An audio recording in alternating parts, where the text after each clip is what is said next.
Today is the day to recall two grave national tragedies. One was the loss of East Pakistan, now Bangladesh, and of course, many decades later, the ultimate tragedy that is etched on the mind of this nation, that is the APS massacre by the terrorists. What is so common between these two incidents, or for that matter, these two incidents and say the demolition of khokhas, as they're called, they're temporary huts placed outside Pakistan's premier teaching institution, Azam University, where students would gather and have meals, and this is a long tradition over there. Why would CDA, the Capital Development Authority, bulldoze those huts?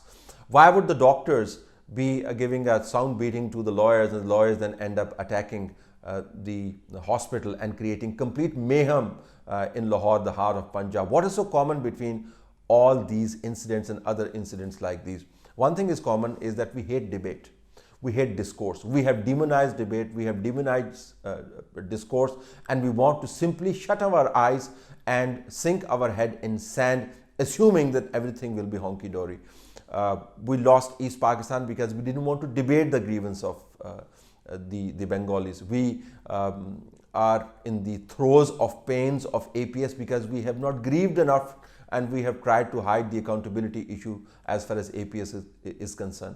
We have tried to use coercive methods, undermined all democratic institutions and debate, and as a result created a situation where the lawyers are taking law in their own hand, and the doctors believe that the best way to serve the patient is to basically enforce their own administrative tyranny on them, and if need be, give them a sound thrashing.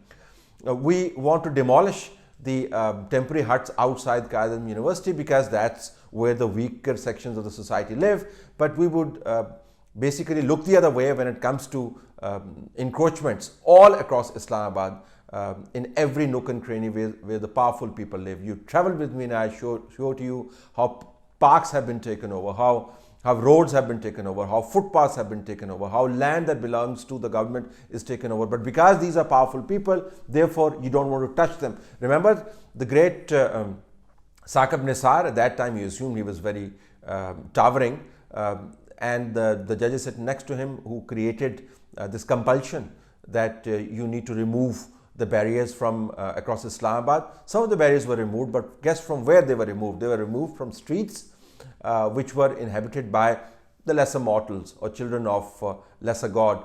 The more powerful people still retain those barriers, and these are also another form of encroachment.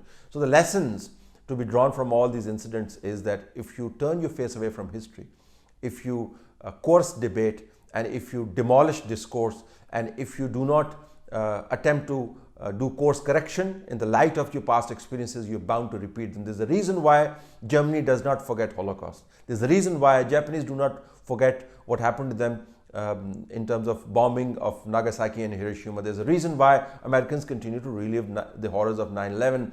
The reason is very simple. They want to learn from the past, and we are the ones who demolish our past, destroy debate, and pretend that everything is fine. This is the best way to basically cheat yourself.